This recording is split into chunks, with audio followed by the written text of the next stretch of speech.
G20 शिखर सम्मेलन चल रहा है, लेकिन इस सम्मेलन में बहुत सारी चीजें हैं जो आपके लिए जानना जरूरी है। क्या प्रधानमंत्री नरेंद्र मोदी जो G20 को इस तरह से पेश कर रहे हैं जैसे कि सबसे बड़ा इवेंट ये है और अपनी छवि को गांव गली कस्बे तक ले जाने की कोशिश कर रहे हैं इस सम्मेलन के जरिए, वो कामयाब होंगे? और क्या ये बैठक उस नतीजे तक पहुंच पाएगी जिसकी इससे उम्मीद की जा रही है? गरीबी बढ़ गई है और खाद्य पदार्थों और ऊर्जा की कीमतें आसमान छू रही हैं। चीन की कर्ज देने की नीति को पश्चिमी देश लूटपाट जैसी नीति बताते हैं, लेकिन चीन इससे हमेशा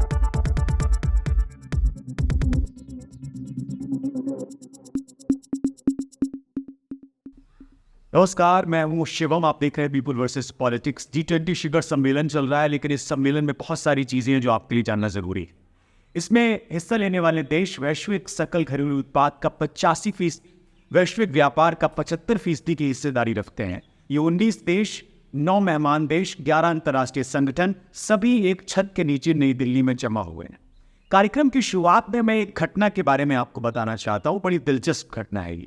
शिखर सम्मेलन से कुछ महीने पहले चीन से आया एक यूरोपीय पत्रकार ये देखकर हैरान था दिल्ली में कि दिल्ली भर में G20 लोगो लगे हुए हैं, जबकि शिखर सम्मेलन कई महीनों बाद होना था।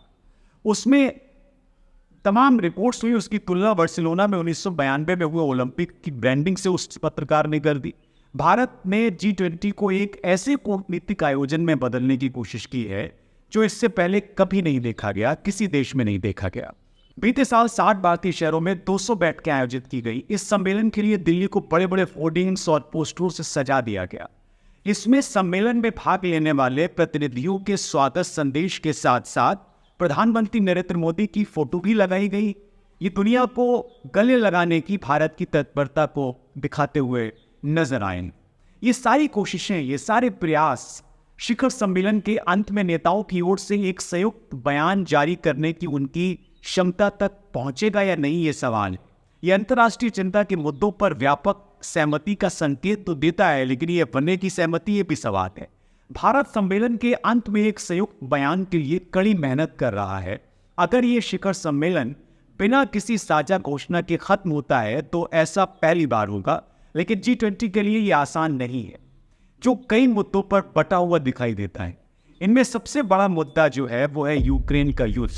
रूस यूक्रेन युद्ध का साया पिछले साल इंडोनेशिया में हुए G20 शिखर सम्मेलन पर भी मंडरा रहा था, लेकिन जल्दबाजी में ही सही समूह ने एक साझा घोषणा जारी करने में सफलता हासिल करने की कोशिश की। उसने यूक्रेन पर G20 में पैदा हुए मतभेदों का जिक्र किया था, लेकिन उसके बाद से स्थितियां बदल गईं। रूस और चीन रियायतें देने के लिए सहमत नहीं हैं और अमेरिका के नेतृत्व वाला पश्चिम युद्ध की साफ साफ निंदा से कम कुछ भी स्वीकार नहीं करने वाला। ये मौजूदा स्थिति है। उधर रूसी राष्ट्रपति व्लादिमीर पुतिन और उनके चीनी समकक्ष शी जिनपिंग G20 शिखर सम्मेलन में भाग नहीं लेने आए। इससे फैसला लेना थोड़ा कठिन हो गया है, या कठिन हो सकता है कि आखिर उनकी रणनीति के पीछे की कहानी क्या है। सम्मेलन में रूस का प्रतिनिधित्व उनके विदेश मंत्री सर्गेई लावरोव और चीन का प्रतिनिधित्व वहां के प्रीमियर ली चियांग कर रहे हैं, लेकिन इनके पास अपने नेताओं से सलाह मशवरा किए बिना अंतिम समय में कोई रियायत देने की ताकत नहीं हो सकती, ये भी स्पष्ट है। इस साल के शुरू में G20 के विदेश और वित्त मंत्रियों की बैठक भी बिना किसी साझा घोषणा पत्र की ही खत्म हो गई थी। ये मैं जानकारी आपको देना चाहता हूँ। इसके बाद भी भारत को उम्मीद है कि यूक्रेन का मुद्दा ग्लोबल साउथ और विकासशील देशों की चिंताओं को पटरी से नहीं उतारेगा, जिन पर वो चर्चा करना चाहता है। दुनिया के आर्थिक उत्पादन का 85% और अंतर्राष्ट्रीय व्यापार का 75% हिस्सा, जैसा कि मैंने आपको बताया, G20 के सदस्य देशों के पास है और इन देशों में दुनिया की कुल 2/3 आबादी रहती है। 2/3 आबादी। भारत ने बार बार ये कहा है कि इस समूह की उन देशों के प्रति जिम्मेदारी है जो G20 में शामिल नहीं है। इससे उसने खुद को ग्लोबल साउथ की आवाज के रूप में स्थापित किया है और ये भारत लगातार प्रयास लंबे समय से कर भी रहा है। G20 में अफ्रीकी संघ की उपस्थिति ने विकासशील देशों की जरूरतों पर भारत की स्थिति को और मजबूत किया है और पुख्ता तरीके से पेश करने की कोशिश की है। भारत और दूसरे विकासशील देश इस बात की वकालत करते रहे हैं कि अमीर देश और अंतर्राष्ट्रीय मुद्रा कोष यानी IMF जैसे संस्थान उन देशों को राहत दे जो विकासशील, जो अपने कर्ज चुकाने के लिए जूझ रहे हैं, उनसे भी उनकी भी अपील है कि उनको राहत दी जाए। लेकिन इस पर चीन से चर्चा किए बिना कोई भी बातचीत नहीं हो सकती है, ये भी सत्य है। विश्व बैंक के पूर्व अध्यक्ष डेविड मालपास ने दिसंबर में एक बयान दिया था और कहा था कि दुनिया के सबसे गरीब देशों पर कर्जदाताओं का 62 अरब डॉलर बकाया है, इसका 2/3 हिस्सा चीन का है। इससे कई देशों के दिवालिया हो जाने का भी खतरा है और अगर दिवालिया होते हैं तो उसका फायदा चीन को होगा। गरीबी बढ़ गई है और खाद्य पदार्थों और ऊर्जा की कीमतें आसमान छू रही हैं। चीन की कर्ज देने की नीति को पश्चिमी देश लूटपाट जैसी नीति बताते हैं, लेकिन चीन इससे हमेशा से इनकार करता रहा है। G20 के सदस्य देशों में 2020 गरीब देशों के कर्ज के पुनर्गठन पर एक साझा फ्रेमवर्क बनाने पर सहमति बनी थी। ये बड़ी कामयाबी के तौर पर पेश किया गया था, लेकिन उसकी रफ्तार बहुत धीमी थी। पश्चिमी देश चीन पर इस मामले में पैर पीछे खींचने का आरोप लगाते हैं, हालांकि वो इससे इनकार करता रहा है। चीन हमेशा कहता रहा है कि उसने ऐसा कुछ भी नहीं किया। वहीं चीन के साथ सीमा विवाद में उलझा भारत धनी देशों से और आश्वासन चाहता है। वो कर्ज के पुनर्गठन पर साझा फ्रेमवर्क को ग्लोबल साउथ के देशों यानी मध्यम आय वाले देशों तक बढ़ाने की वकालत कर रहा है। मोदी जी उसकी वकालत कर रहे हैं।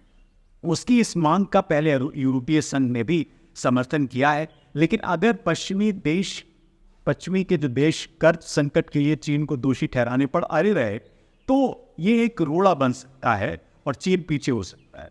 भारत क्रिप्टो करेंसी पर अंतर्राष्ट्रीय विनियम और विश्व बैंक और IMF जैसी संस्थाओं में व्यापक बदलाव भी चाहता है। क्या G20 में ये हो पाएगा? हालांकि इन मुद्दों पर विवाद की आशंका बहुत कम ही है, लेकिन ये सारे मुद्दे तो हैं। इनके अलावा जलवायु परिवर्तन भी एक बड़ा मुद्दा है इस बैठक में, जिसे भारत बार बार उठाता रहा है और उसका कहना है कि कुछ बहुत अधिक गरीब देश मौसम की घटनाओं की वजह से सबसे ज़्यादा असुरक्षित हैं। चीन ऐसे मामले में क्या रणनीति रचा ये भी समझना चाहिए। चीन ब्रिक्स यानी ब्राज़ील, रूस, भारत, चीन और दक्षिण अफ्रीका और शंघाई सहयोग संगठन यानी SCO को बढ़ावा दे रहा है इस वक्त।